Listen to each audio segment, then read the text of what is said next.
You just walked into a room and you have absolutely no idea why. Most people laugh that off. Doctors do too. But what if I told you that moment, that tiny, forgettable moment, could be one of the earliest warning signs of something serious already happening inside your brain? Stay with me, because the next 17 minutes could be the most important health information you or someone you love ever hears. My name is Dr. Leo Martins.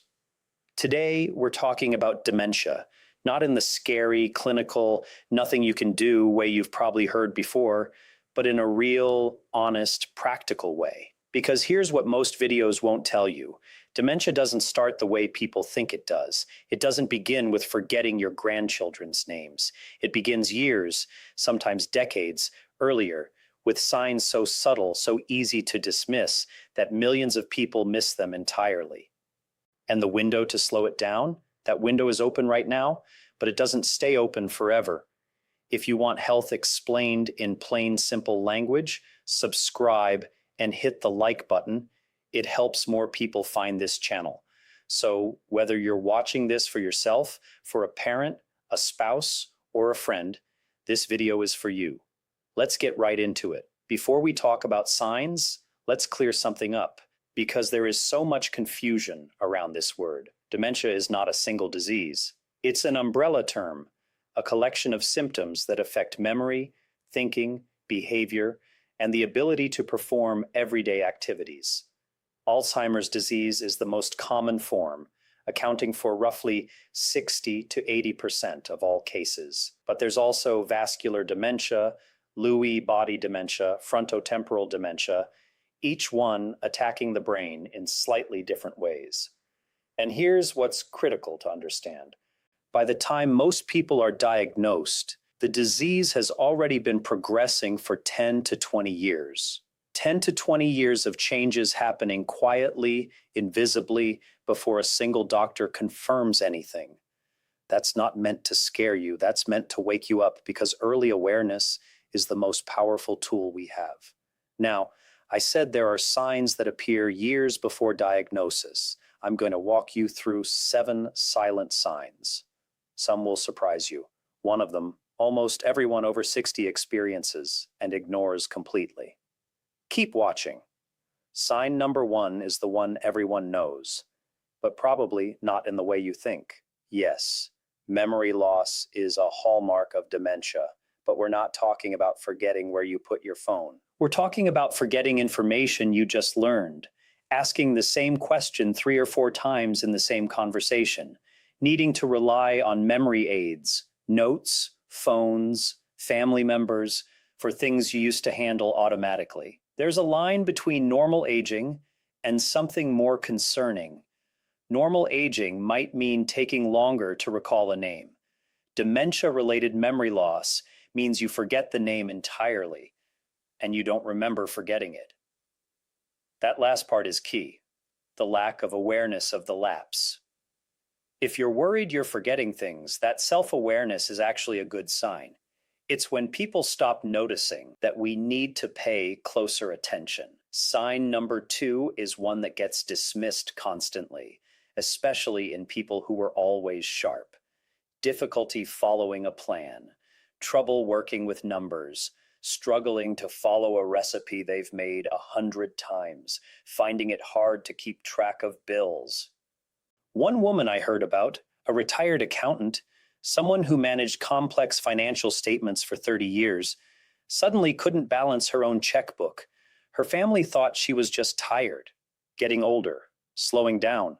2 years later, she was diagnosed with early-stage Alzheimer's.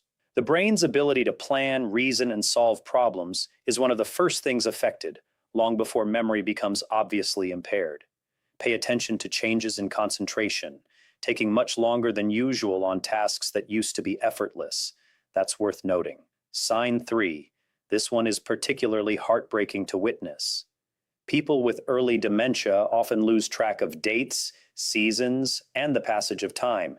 They may forget where they are or how they got there. An example, waking up and genuinely not knowing if it's morning or evening, not as a groggy, just woke up moment, but as a sustained, genuine confusion that lasts minutes or longer.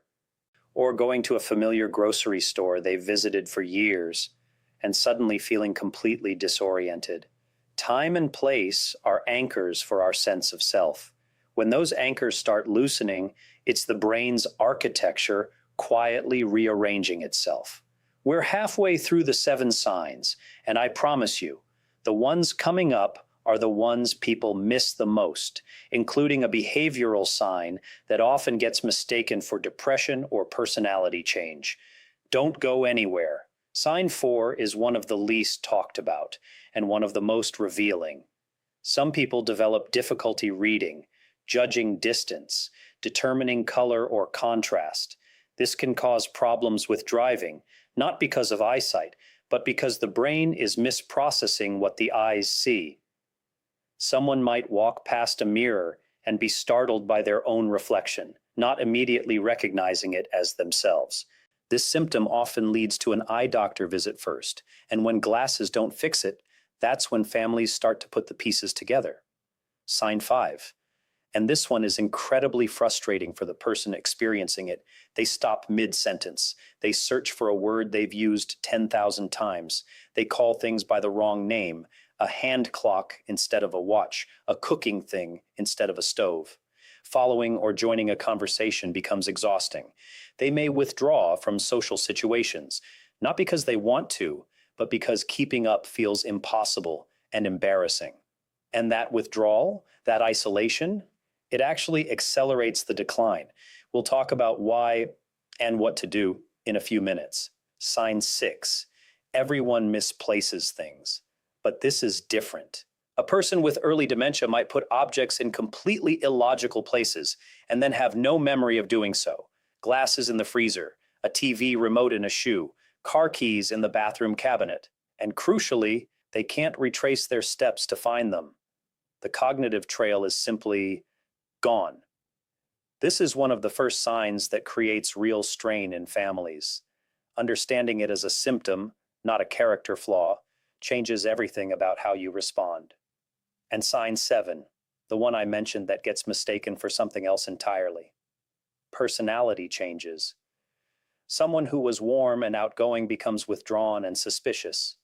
A patient, gentle person becomes irritable, anxious, or even aggressive. These aren't character changes. These are brain changes. The prefrontal cortex, the part of the brain responsible for judgment, impulse control, social behavior, is directly affected by dementia. When it's compromised, the person who shows up in the body isn't quite the person the family recognizes. This is, without question, one of the hardest parts for families to navigate because it feels personal. It feels like rejection or anger or ingratitude. But it's the disease, not the person. Now that you know the 7 signs, here's the question everyone asks next. Is there anything that can actually be done? Can dementia be slowed, prevented, reversed? The answer is more hopeful than most people expect. And it's coming up right now. Before we continue, please subscribe to our channel so that more people can benefit from our educative videos. Here is where the conversation shifts, because everything I'm about to share is backed by research, real, peer-reviewed, large-scale studies from institutions around the world. Dementia is not inevitable. And even for people who carry genetic risk factors, the choices made every single day have a profound impact on whether and when those genes express themselves.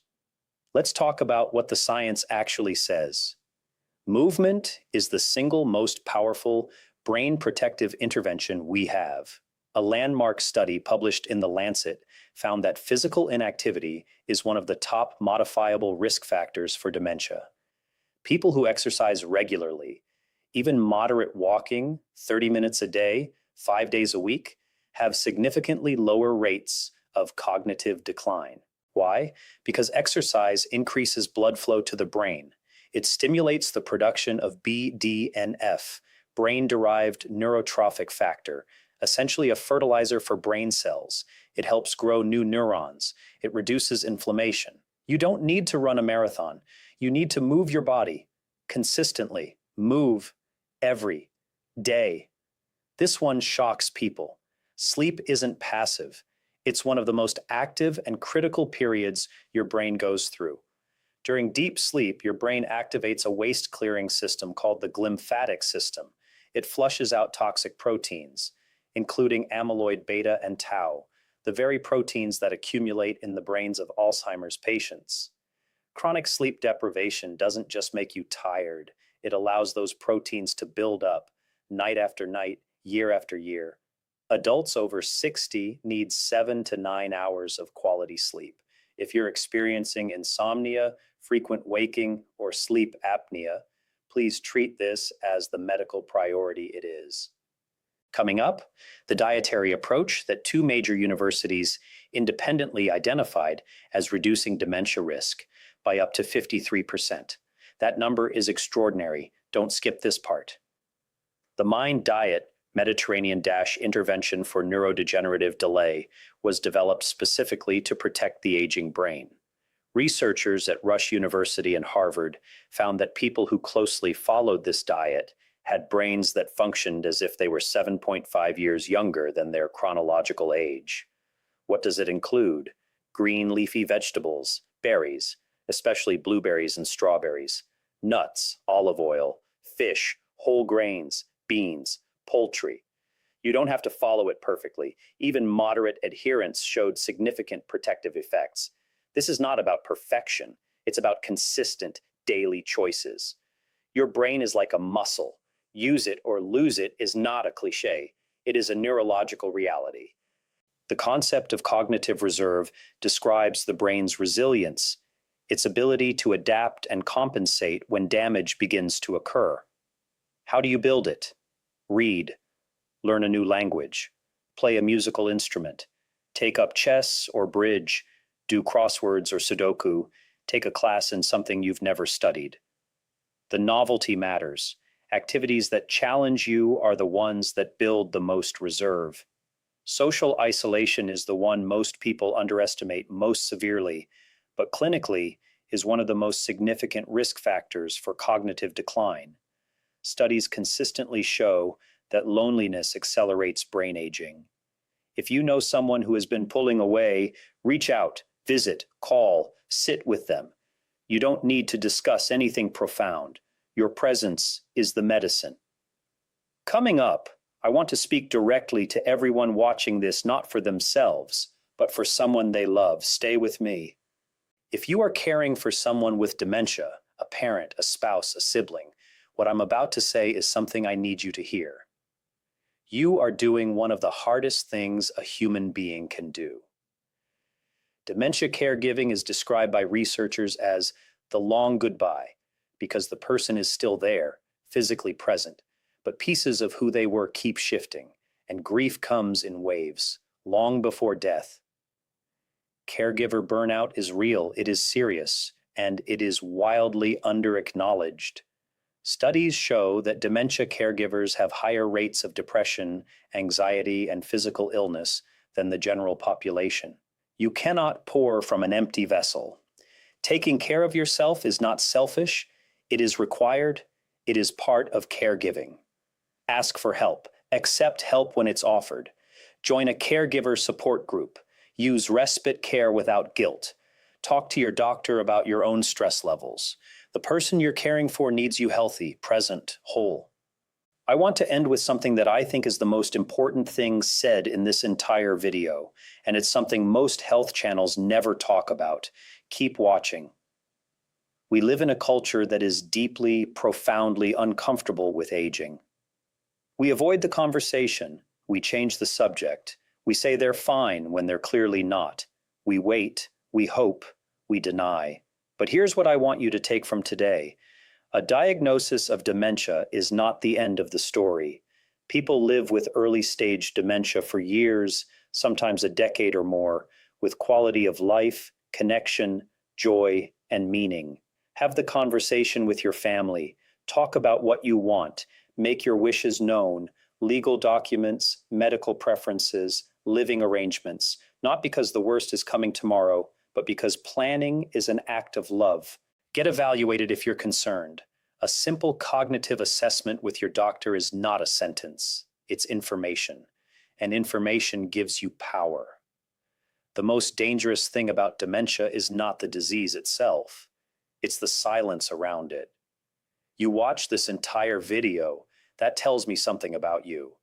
It tells me you care about your health or about someone else's, and that care, that willingness to face hard things rather than look away, that is exactly what makes the difference. The brain is extraordinary. It is resilient in ways science is still discovering. And the choices you make today, what you eat tonight, whether you call a friend this week, how you prioritize your sleep, all of it adds up. It's never too early to start protecting your brain, and it's never too late to start either. You have more power here than you've been told. Before you go, I want to ask you something simple. Think of one person in your life who needs to see this video. A parent, a spouse, a sibling, a friend who's been struggling and doesn't know why. Just send it to them. No explanation needed. Just, I thought of you when I watched this. That one share could genuinely change the course of someone's health. Subscribe to our channel so you don't miss out on educative videos as this. And if something in this video resonated with you personally, if you recognized a sign or found something helpful, drop a comment below. Tell me what stood out. Tell me your story, if you're comfortable. This community is built on real people sharing real experiences. Your words help someone else feel less alone. Take care of your brain. Take care of each other. I'll see you in the next one.